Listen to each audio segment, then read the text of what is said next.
Kembang gayamne tandur nang pinggir jalan.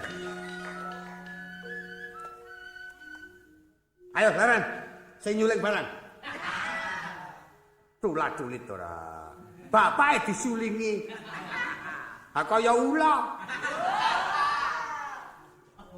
Ora. Ayo Leren. Barang gono Leren.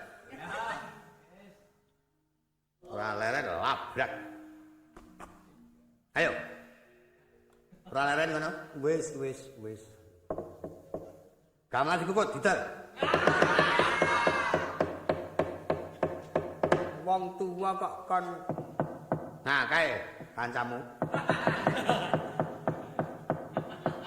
Ayo, tekak-tekek kae. Ya sekarang wong tua padake tekek. Lah ana nggon tanduran bangkale sirik-sirik. Tanduran madet kabeh. Mulane ditukokke sanjangan apik dadi elek. Kowe iki nek sore iki tak kon adus. Hah? Wong tua ki ora anggone nganggo kaos plonceng ngono. Senengane nganggo kaos kok bleret kok.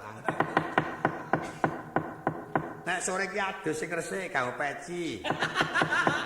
Nganggo hem, katoke lepis dienggo.